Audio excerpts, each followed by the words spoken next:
So, the basics of what I'm trying to do over the first 6 months here in terms of my prep is, one of the big things is you need to plan it out. You can't just kind of go willy-nilly and hope that things kind of just sort themselves out. You need to have some sort of structure. So what I've done is I've kind of laid out that January to June function of what I have going on.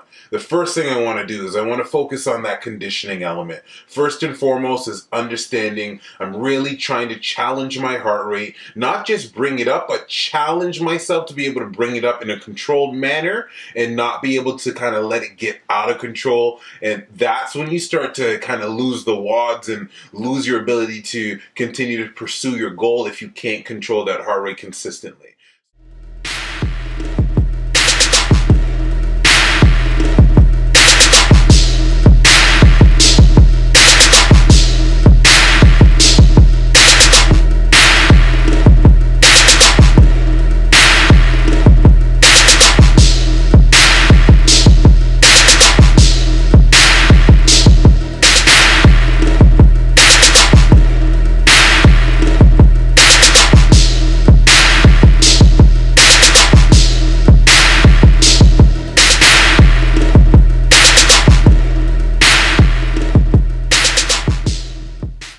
For sure, my biggest challenge in this upcoming year is going to be anything bodyweight oriented. So we're talking box jumps, we're talking burpees, handstand push-ups, any of that over the head pulling. And the reason why is as simple as it is that I'm just much heavier than the average competitor. If you look at the champion from last year, it's about 190 winning that. I mean, I was 190 when I was 13 years old. That's no joke.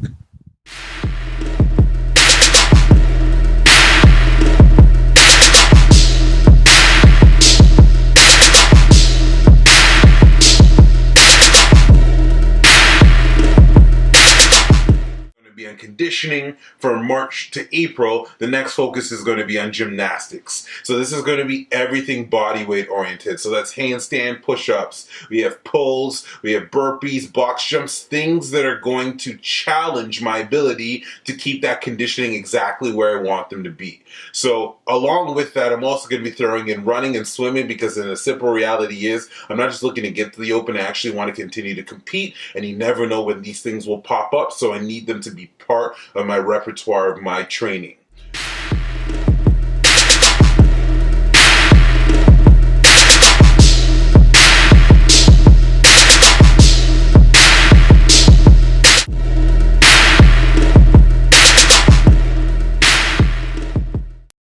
Yeah, for sure. Gymnastics, that calisthenics feel is what I'm going to be focused on. I've really improved over the last little bit. I can guarantee you there's absolutely no way that I'm going to be going out and winning any of those open wads on just gymnastics or calisthenics. But the goal of mine is not to necessarily win all of those wads, but to stay close enough so that when we get back to strength or, barbell cycling, that's when I can really take advantage of my skills and my attributes.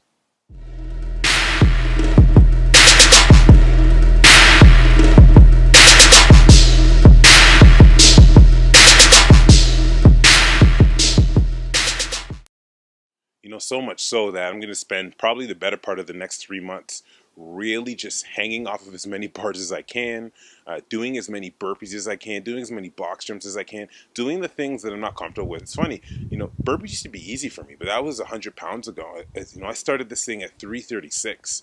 Right now I'm just shaved under 300 pounds, and I'm looking to get around 250. Like, that's still a lot of weight to carry. My muscle mass is well over 200 pounds. That's a lot of weight. It's a lot of load for anybody. So I have to be strategic about how I play this game. From there, I'm going into May and June, and in that subsection is when I'm focused on the weightlifting element. And the real reason why I really don't have weightlifting until there doesn't mean that I'm not going to weightlift. It just means my sheer focus won't be anything but weightlifting during this point, because at this point I'll have done so much conditioning and so much gymnastics. I definitely will kind of teeter on that place of losing a little strength. So I need to continue to encourage that maintenance element. So the goal is for this first 6 months, get in the best shape possible, really challenge that heart rate, challenge it to raise, challenge it to stay at a foreseeable and a serviceable level, challenge my body weight movement, my ability to move as efficiently as possible in the gymnastics and calisthenic realm, and then finish with that weight training, really finish with my strength and ensure that it continues to stay a big proponent of my success. The more aerodynamic I can be, the better off I'm going to be as a competitor. And so the goal is get not necessarily down to that 190 or 200 mark, but close enough so that I don't fall behind the pack. It's all about keeping pace. That's one thing I've noticed in this first few months of training. I've only been doing this for about a month and a half now, but it's keeping pace with the pack and then dominating when you have the opportunity to.